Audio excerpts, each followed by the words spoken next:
할렐루야. 오늘도 함께 예배하는 우리 모든 가족들에게 하나님의 은혜와 능력과 평강이 넘치기를 주님의 이름으로 축원합니다. 성경은 수많은 믿음의 영웅을 우리에게 소개하고 있습니다. 그런데 저들의 일생을 면면히 보면 영웅적인 업적을 이루기는 했지만 한결같이 고난도 함께 받았다는 공통점을 가지고 있습니다.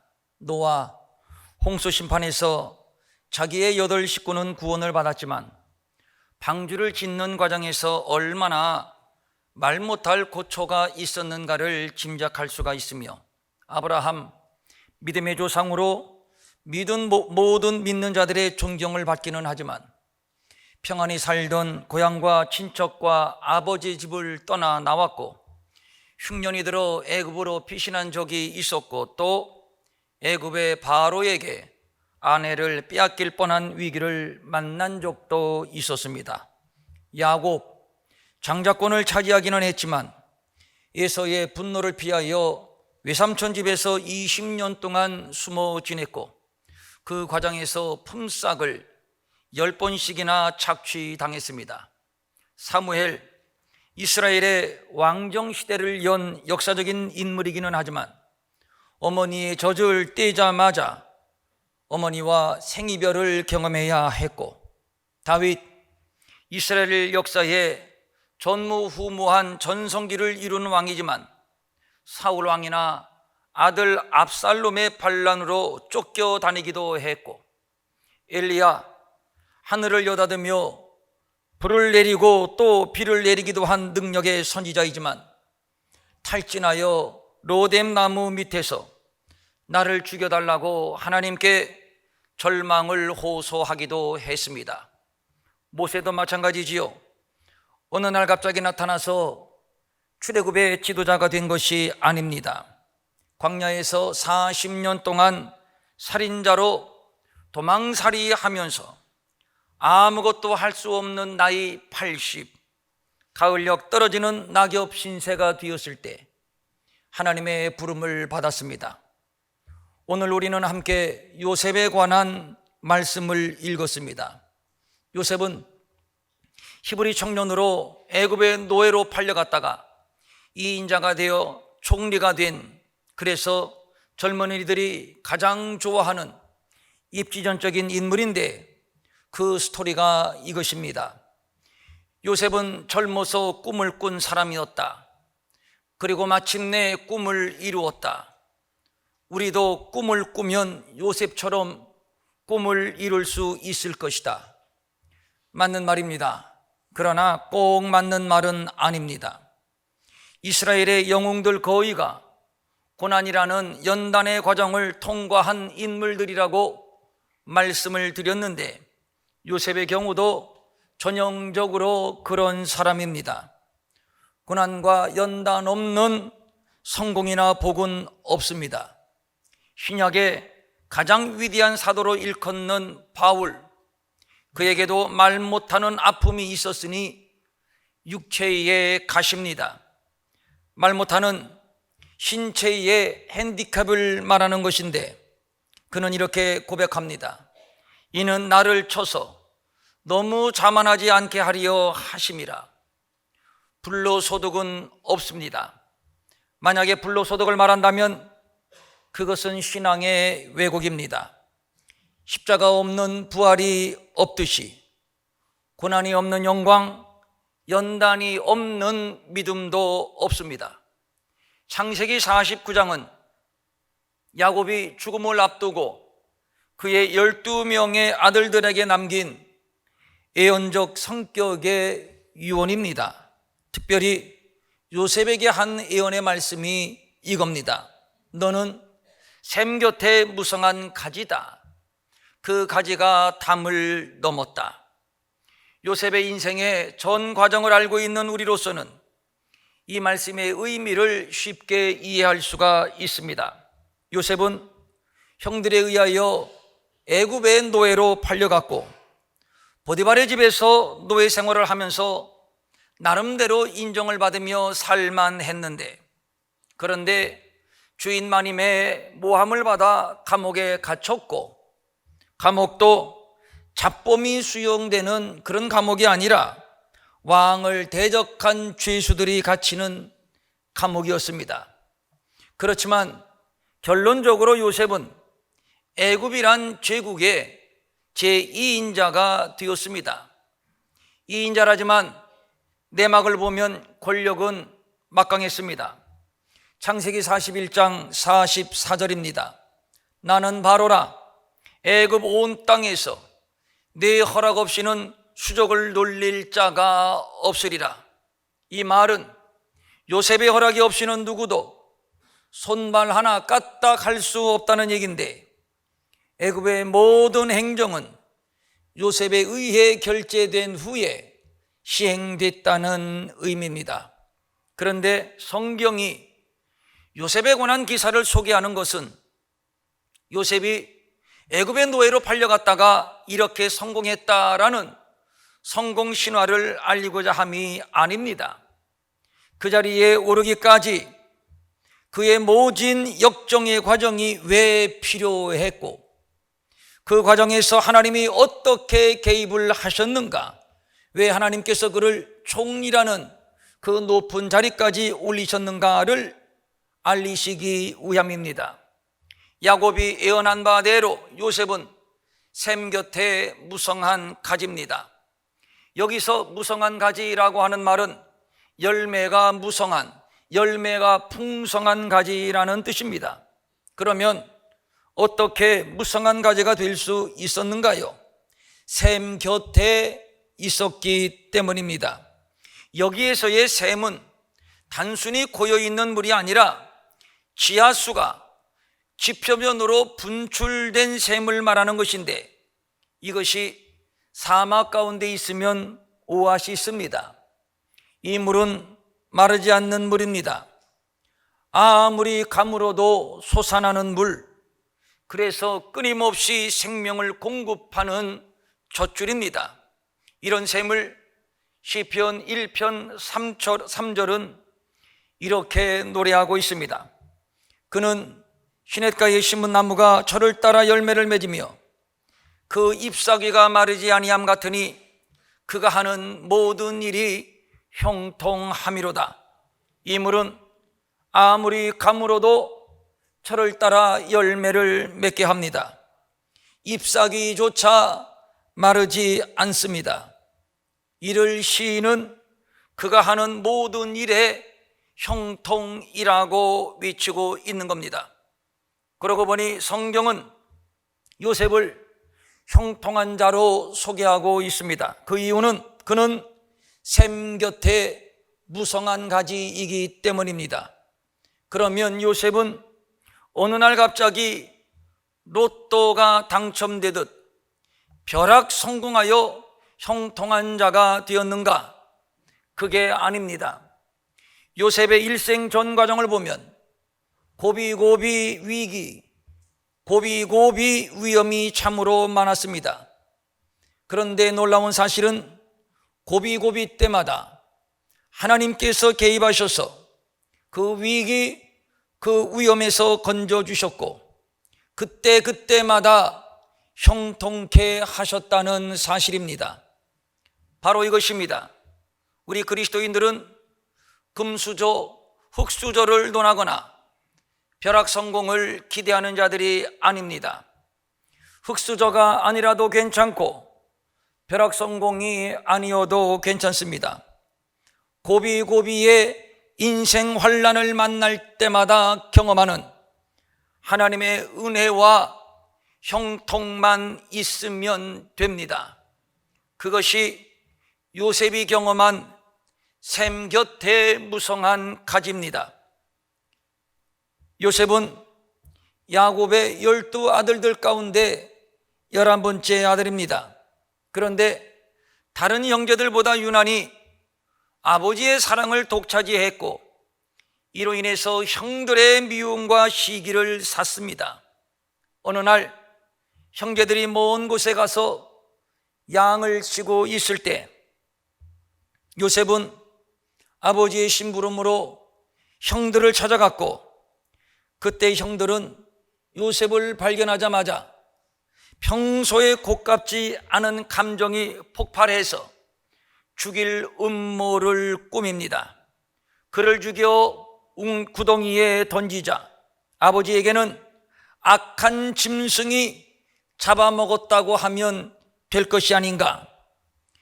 요셉의 인생은 여기에서 끝난 것이나 다를 바가 없습니다.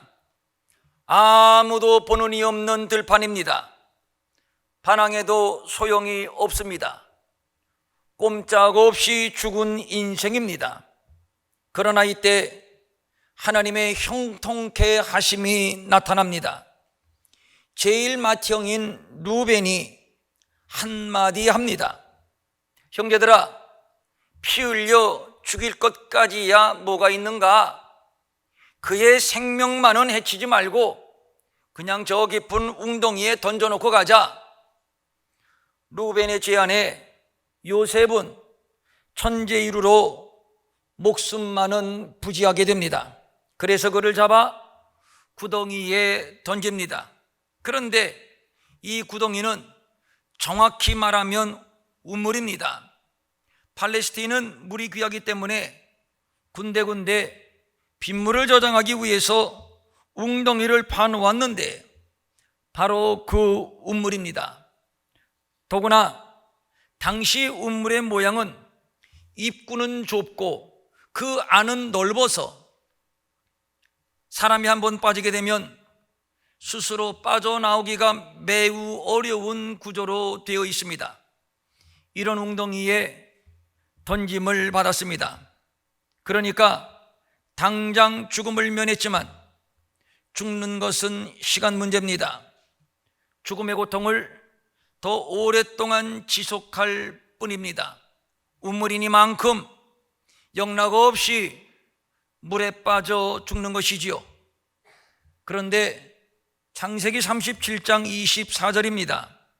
그 구덩이는 빈 것이라 그 속에 물이 없더라. 천만다행으로 물이 없었습니다. 여기에서 또 요셉은 당장 죽게 될 위기를 모면하는 하나님이 도우시는 형통을 경험하게 됩니다. 그런데 사실 물이 있으나 없으나 웅덩이에서 죽는 것은 매일반입니다. 물이 없다면 죽는 시간을 약간 연장할 뿐 시간 문제지요. 더구나 팔레스틴은 매우 더운 나라요. 이곳 웅덩이에서 버텨봐야 얼마를 더 버티겠습니까? 그런데 마침 그 주변을 상인들이 지나가는데 저들은 애굽으로 가는 중이었습니다. 이때 유다가 또 불쑥 나서서 형제들에게 이런 제안을 합니다. 동생을 이렇게 잔인하게 죽게 한들 우리에게 무슨 유익이 있겠소? 몇 푼이라도 받고 저들에게 팔아 넘깁시다. 우리 손에 피를 안 묻혀 좋고 또 돈 벌어 좋고 해서 은 20냥에 요셉을 팔아 넘깁니다. 그래서 노예로 팔려가게 되었는데 어쨌든 웅덩이에서 죽을 뻔했다가 죽지 않고 목숨만은 부지하게 되었습니다. 요셉은 또 한 번의 형통을 경험하게 됩니다. 그런데 노예로 산다는 것, 사실 이것은 살았지만 산 목숨이 아닙니다. 굳은 일 한 번 안 하고 아버지의 사랑만 받으며 곱게 자란 이 요셉, 말이 노예지 짐승 대우받으며 짐승처럼 일하며 사는 것이 노예입니다. 인간 요셉이 아니라 노예 요셉입니다. 인간 요셉은 죽었습니다. 이렇게 요셉은 애굽의 보디발 장군의 집에 노예가 되었습니다. 그런데 요셉이 보디발 장군의 집에 들어오자마자 그 집에 놀라운 일이 일어났는데 요셉으로 인해서 하나님께서 그 집 전체에 놀랍게 복을 내리셨습니다. 하는 일마다 형통하는 겁니다. 그리하여 요셉이 노예이기는 했지만 특혜를 얻어 그 집의 모든 일을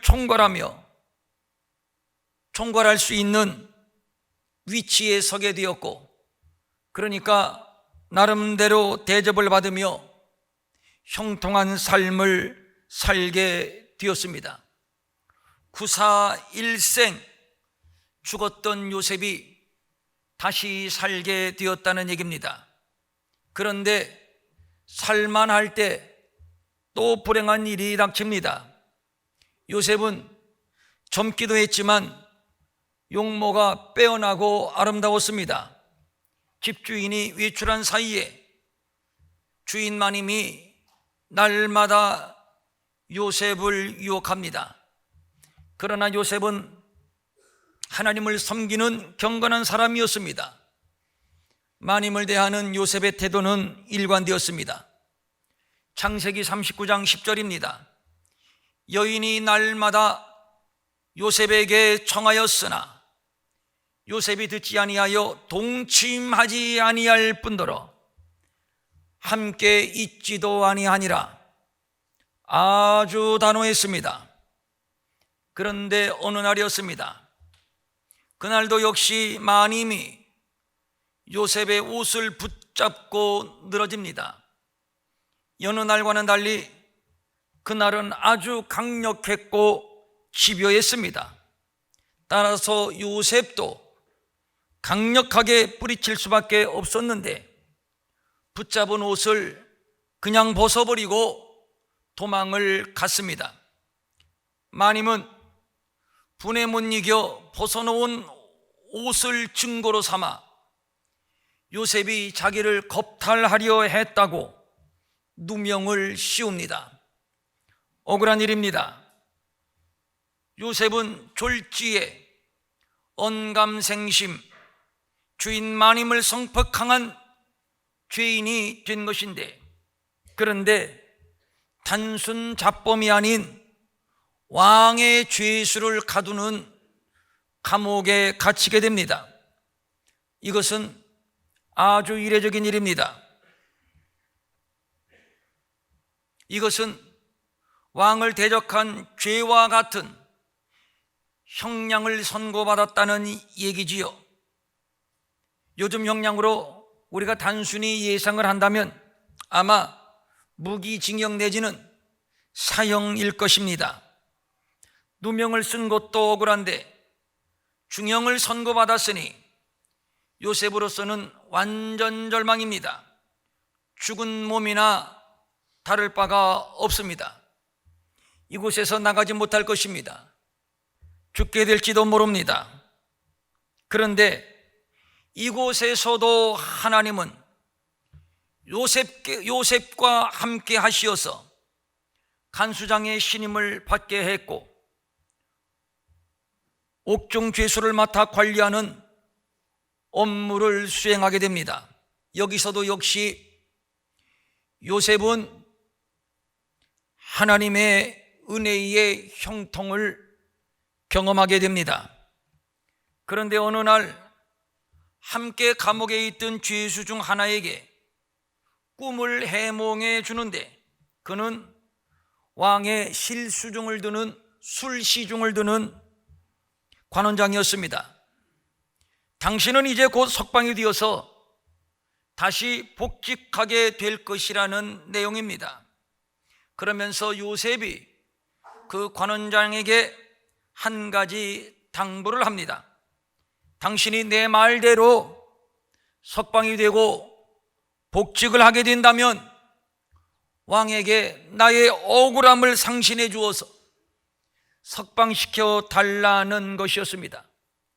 이 두 사람은 철석같이 약속을 했습니다. 그리고 요셉의 해몽대로 관원장은 석방이 되었는데, 그런데 문제는 그가 석방이 되고 나서 요셉과 한 약속을 까마득히 잊었다는 것입니다. 그리고 2년의 세월이 지난 어느 날 바로 왕이 꿈을 꾸었는데 아무리 생각해도 그 꿈은 심상치 않은 꿈입니다. 그런데 도무지 해석이 되지를 않는 겁니다. 이로 인해서 왕이 머리를 싸매고 고심하고 있을 때 관원장이 2년 전 감옥에서 있었던 요셉과의 일을 기억하게 됩니다. 그리고 이를 왕에게 아뢰었고 왕은 요셉을 데려다가 꿈을 해석하게 했고 이를 계기로 요셉은 석방이 되어 애굽의 2인자 총리가 됩니다.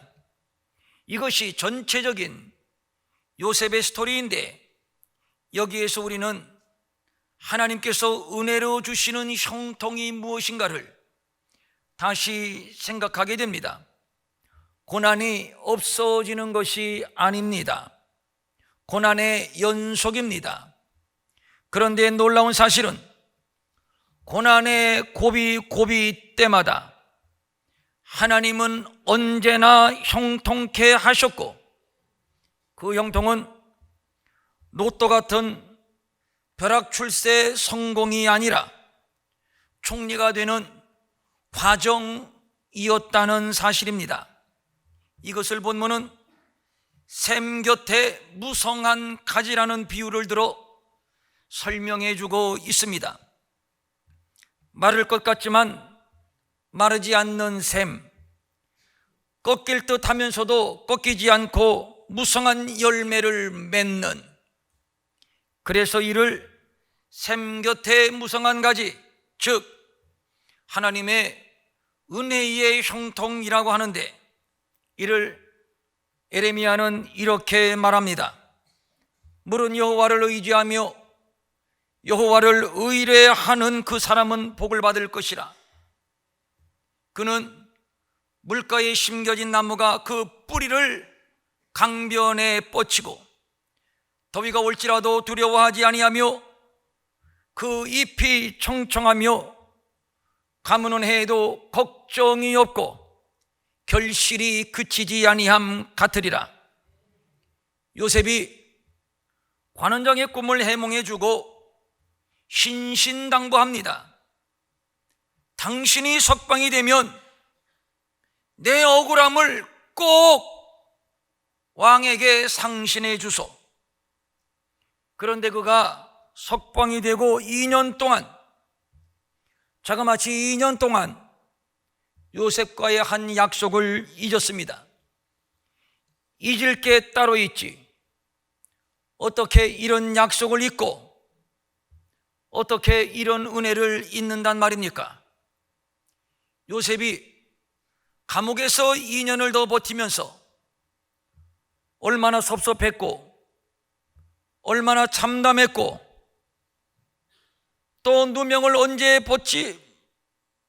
벗지 못하고 언제 죽게 될지 모른다는 두려움 속에서 살았을까요? 그런데 요셉은 샘 곁에 무성한 가지처럼 형통한 사람이었습니다. 하나님의 어리석음이 사람보다 지혜롭고 하나님의 약하심이 사람보다 강하다고, 만약에 요셉의 바램대로 2년 전에 누명을 벗고 석방이 되었다면, 요셉의 바램대로 2년 전에 누명을 벗고 석방이 되었다면,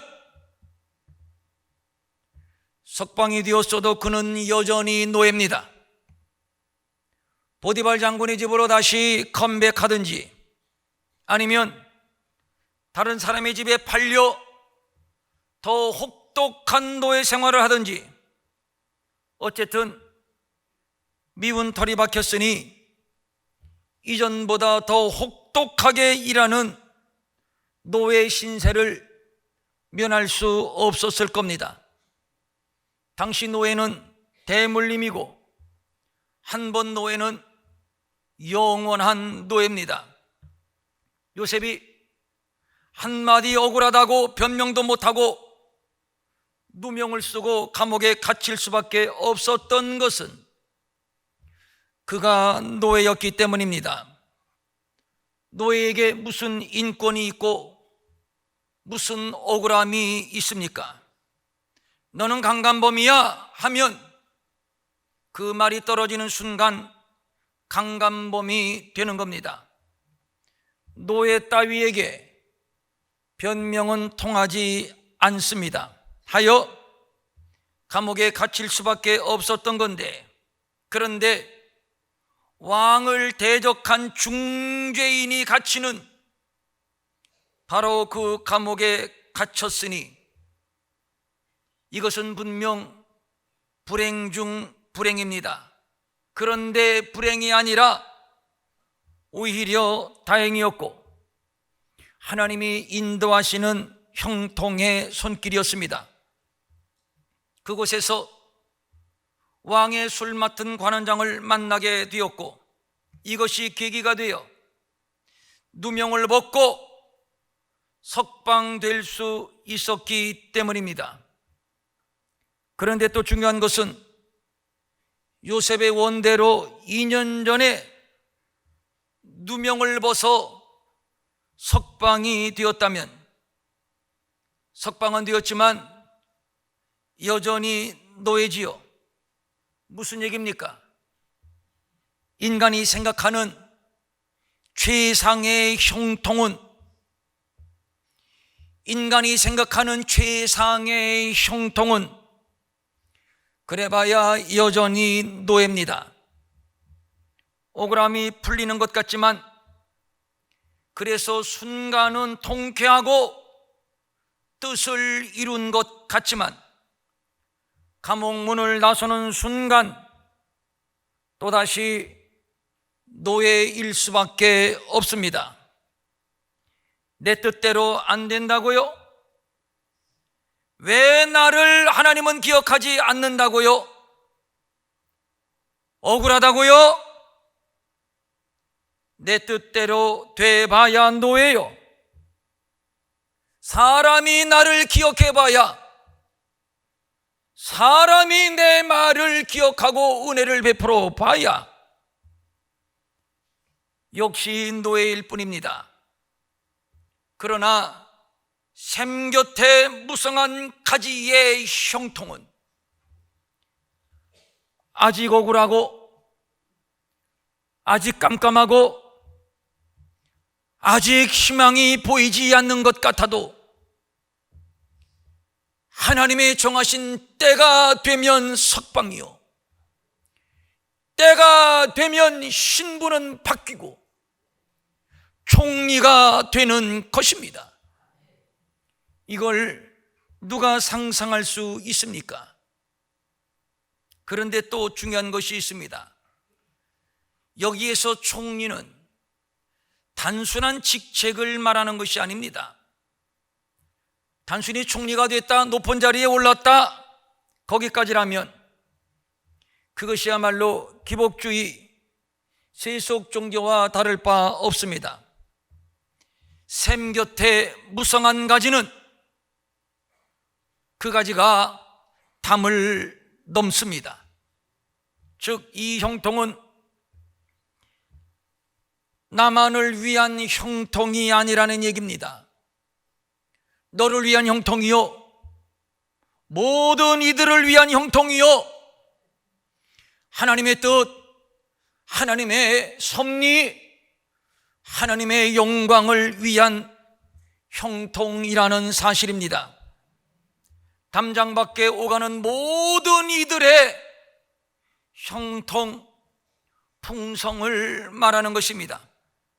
이것이 하나님이 주시는 형통의 의미입니다. 내 집 창고만 풍성한 복이 아니라 나도 풍성, 너도 풍성, 나도 살고 너도 살고 두루두루 서로를 유익하게 하는 풍성, 형통을 말하는 것입니다. 이것이 담을 넘은 샘 곁에 무성한 가지의 형통입니다. 실제 요셉의 일생이 그랬습니다. 형들에게 죽을 뻔했지만 살아서 웅덩이에 던져졌고, 그곳에서 죽을 뻔했으나 살아서 애굽에 팔려갔고, 노예가 되었으나 하나님이 형통케 하셔서 집안의 모든 일을 맡아 하는 자리까지 올라갔고,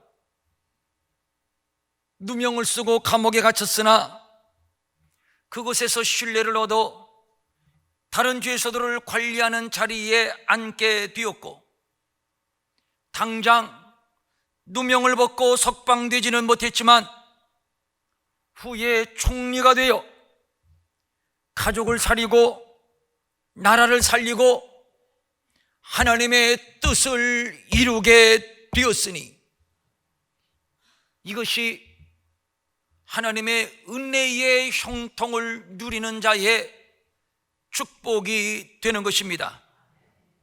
무엇보다도 하나님은 요셉의 3대 조부 아브라함에게 이런 예언을 일찍 하셨습니다. 네 자손이 이방에서 계기되어 400년 동안 섬길 것이고 그 후에 큰 재물을 이끌고 나오게 될 것이다.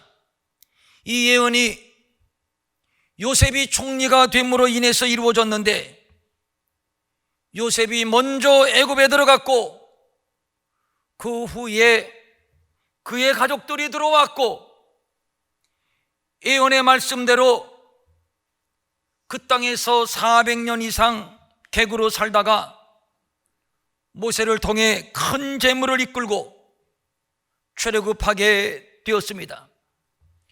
굉장히 중요한 교훈이 여기에 있습니다. 하나님이 왜 요셉을 샘 곁에 무성한 가지처럼 형통케 하셨을까요? 왜 죽을 고비에서 건지셨고, 때로는 억울하지만 누명을 쓰게도 하셨고, 지금 당장 누명을 벗고 석방된 것이 아니라 왜 2년을 더 기다린 후에 석방이 된 것인가요? 총리가 되어 한꺼번에 한을 한번 풀어보라는 것인가요? 아닙니다. 나중에 형들을 만났을 때 요셉이 한 말을 들어보십시오. 당신들이 나를 이곳에 팔았다고 해서 근심하지 마소서, 한탄하지 마소서. 하나님이 생명을 구원하시려고 나를 당신들보다 먼저 보내셨나이다. 당신들은 나를 헤아려 하였으나 하나님은 그것을 선으로 바꾸사, 하나님은 그것을 선으로 바꾸사 오늘과 같이 많은 백성의 생명을 구원하게 하시려 하셨나니, 고비고비마다 형통하게 하시고, 그리고 마침내 그를 총리의 자리에 세우신 것은 요셉의 한과 응어리를 풀어주기 위함도 아니요, 그를 성공시키기 위함도 아니라 하나님의 뜻을 이루기 위함이었습니다. 조상 아브라함에게 하신 약속을 이루기 위하여 그의 가족을 구원하고 그의 나라를 구원하기 위해서였습니다. 그래서 요셉을 샘 곁에, 마르지 않는 샘 곁에 무성한 가지가 되게 하셨고, 그 가지가 넘치고 넘치고 넘치고 넘쳐 담을 넘게 하신 겁니다. 부자가 된 것이 목적이 아니고 총리의 자리가 목적이 아닙니다. 왜 하나님께서 요셉을 형통케 하셨으며 왜 하나님께서 요셉을 총리의 자리에 앉히셨는가? 그 이유, 그 뜻, 그 목적, 그 섭리를 아는 것이 중요합니다. 이제 우리를 돌아봅니다. 왜 죽게 되었냐고? 왜 웅덩이에 던져졌냐고?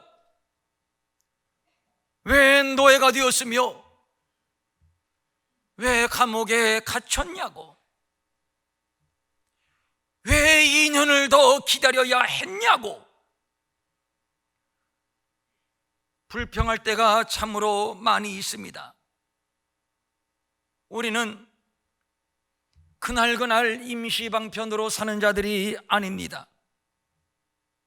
지금은 암울하지만 멀리 보면 총리로 가는 과정입니다. 왜 총리입니까? 나의 성공을 위함이 아닙니다. 하나님의 계획, 하나님의 뜻, 하나님의 섭리를 이루기 위해서입니다. 그래서 하나님은 요셉을 마르지 않는 샘 곁에 무성한 가지가 되게 하신 겁니다. 요셉은 무성한 가지, 곧 샘 곁에 무성한 가지라. 그 가지가 담을 넘었도다. 여기 요셉의 이름에 자기 이름을 한번 넣어 보십시오. 제 이름을 넣어서 한번 제가 읽어볼까요? 한홍식이는 무성한 가지 곧 샘 곁에 무성한 가지라. 그 가지가 담을 넘었도다. 한번 띄워주시죠. 여러분 이름 넣어서 한번 크게 자기 자신을 향해서 선포하며 읽어보겠습니다. 띄워주시죠. 요셉은 저거 자기 이름 넣는 거예요. 저는 제 이름 부를게요. 시작. 한홍식은 무성한 가지 곧 샘 곁에 무성한 가지라. 그 가지가 담을 넘었도다. 그 가지가 담을 넘었도다. 그 샘은 마르지 않는 은혜의 샘, 여호와 하나님이십니다. 내 아버지의 하나님께로 말미암나니 그가 너를 도우실 것이요, 전능자로 말미암나니 그가 내게 복을 주실 것이라. 위로 하늘의 복과 아래로 깊은 샘의 복과 젖 먹이는 복과 태의 복이리로다.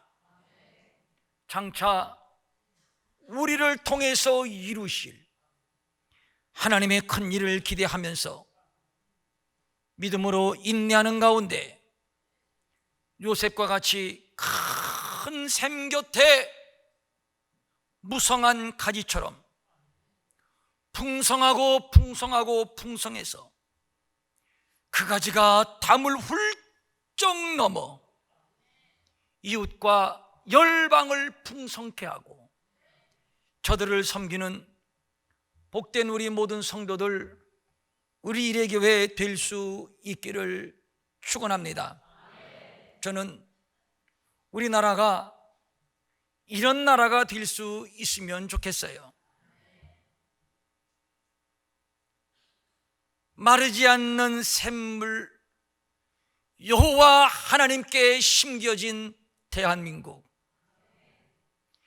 그래서 날마다 가지마다 풍성한 열매를 맺어 이것이 대한민국 담을 훌쩍 넘어서 이 풍성한 열매가 저 중국으로 향하고 저 중앙아시아로 향하고 아프리카로 향하고 저 열방 땅끝까지 향해서 모두를 공급하고 모두를 먹이고 모두를 살리는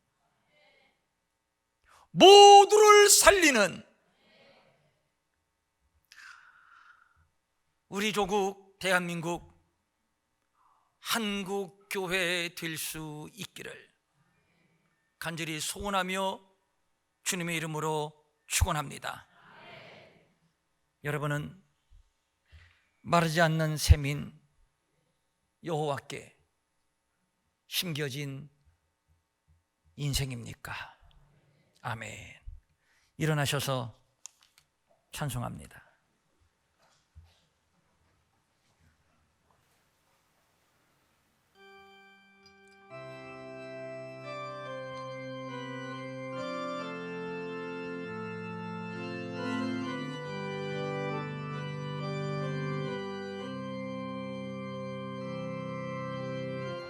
하나님 한 번도 나를 아멘 실망시킨 적 없으시고 언제나 공평과 은혜로 나를 지키셨네.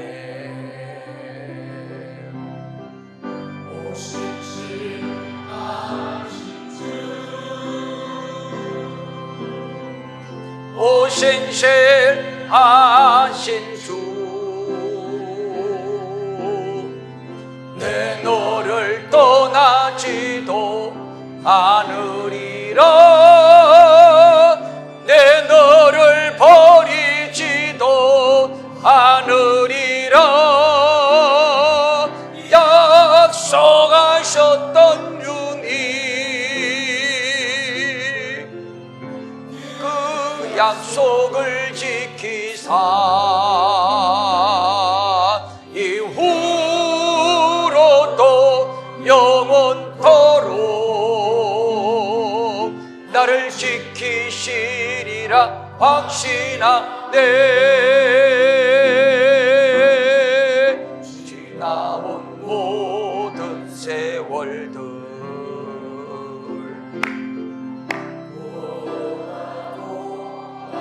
그 어느 것 하나 주의 손길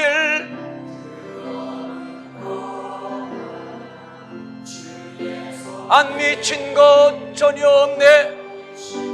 한 번도 이절 지나온 모든 세월들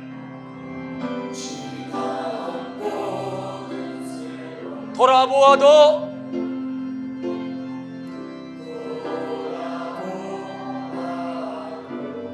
그 어느 것 하나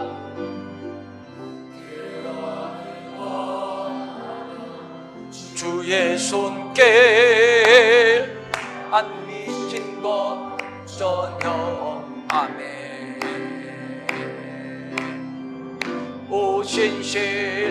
오신실하신 주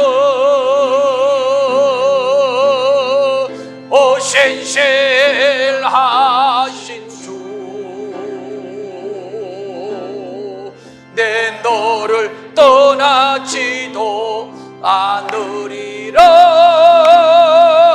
내 너를 버리지도 않으리라 약속하셨던 주님 그 약속을 지키사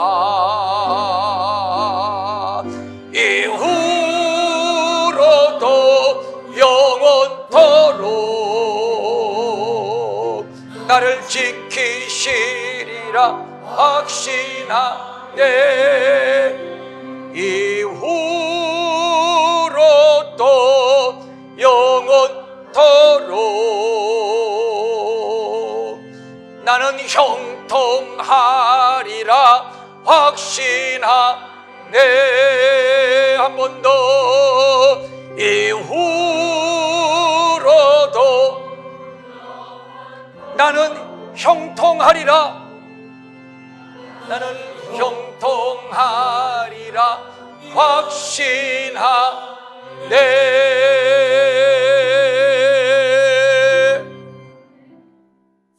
두 손을 모으고 가슴에 대십시오. 기도받기를 원하시는 분들은 앞으로 나오시고요.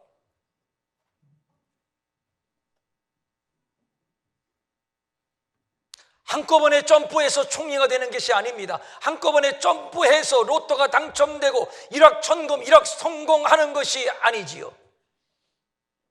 그것이야말로 우상 종교의 전형입니다. 지나온 세월을 돌아보니 고비고비 위험을 많이 만났고 위기도 많이 만났고 죽을 고비도 많이 있었지만 돌아보니 그 어느 것 하나 주의 손길 안 미친 것 전혀 없네. 모두 다 하나님의 은혜였습니다. 하나님의 은혜의 형통이었습니다. 이제 우리는 여기서 멈추지 않습니다. 중단하지 않습니다. 계속 나아갈 것입니다. 하나님이 우리를 총리의 자리에 세우실 것입니다. 높고 화려한 총리가 아니라 하나님의 뜻을 이루는 자리, 바로 그곳입니다. 그곳까지 우리는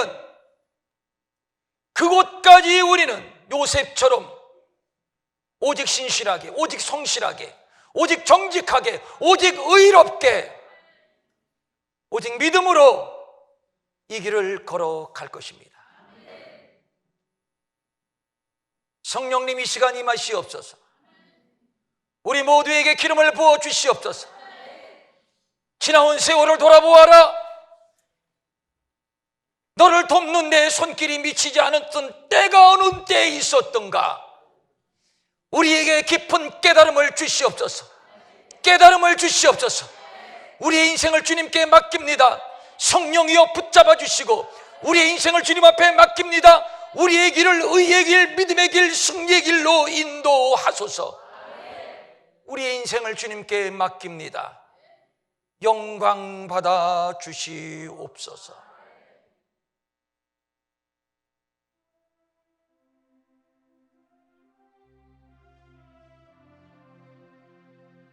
주님, 이 시간 만져 주시옵소서.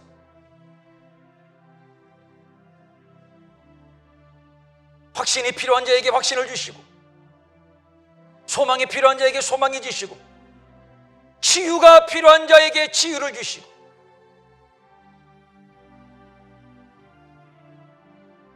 인생의 무거운 짐이 벗겨지고 강력한 결박이 풀어지고 하나님의 형통을 경험하는 시간이 되게 하여 주시옵소서. 하나님의 형통을 경험하는 시간, 한없는 하나님의 은혜의 형통을 경험하게 하여 주시옵소서. 하나님 아버지, 오늘 우리의 예배를 받으신 줄로 믿습니다. 성령이 우리 가운데 충만히 운행하시며 우리 모두를 만져주신 줄로 믿습니다.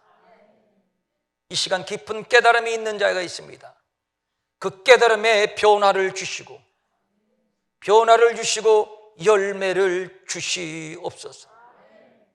어떤 형편에 있든지 구덩이에 던져졌든지 옥에 갇혔든지 하나님의 뜻을 기대하며 감사하는 마음을 우리에게 주시옵소서. 나만을 위해서 돈을 벌고 나만을 위해서 출세하고 나만을 위해서 성공하는 이기적인 신앙이 아니라 내가 왜 소유해야 하고 내가 왜 그 자리에 올라야 하는지 깊은 영적인 성찰을 주시어서 이 풍성한 가지가 담을 넘어 많은 사람을 유익하게 하는 변화와 결단을 주시옵소서. 이 나라를 주님께 올립니다. 몰라서 그런 것입니다. 용서해 주시고 이 나라가 뿌리를 마르지 아니하는 샘 여호와 하나님께 내리게 하시고 풍성한 가지, 풍성한 열매가 한반도를 넘어 열방으로 뻗어나가는 우리의 조국 대한민국, 저 불쌍하고 또 사랑하는 북한 우리의 조국 되게 하여 주시옵소서. 간절한 소망을 가지고 각종 예물을 주님께 올리옵나니 이 예물 받아주소서. 어차피 내 것이 아니었습니다. 내 것이 아닌 것을 내 것인 양 부둥켜 쥐고 더 가지려고 얼마나 파둥거리고 믿음 없는 삶을 살았는지 모릅니다. 용서하여 주시옵소서. 다 주의 것입니다. 주님이 주신 것입니다. 주님이 맡기신 것입니다. 담장 밖을 내다볼 수 있는 영적인 여유, 풍요로움, 안목을 열어주시옵소서. 마음은 원이지만 가진 것이 없어 드리지 못해 민망히 여기는 성도들을 위로하시고 저들에게도 물질 주셔서 한 가지로 주님 앞에 바치며 쓰며 도우며 사는 풍성함이 있게 하여 주시옵소서.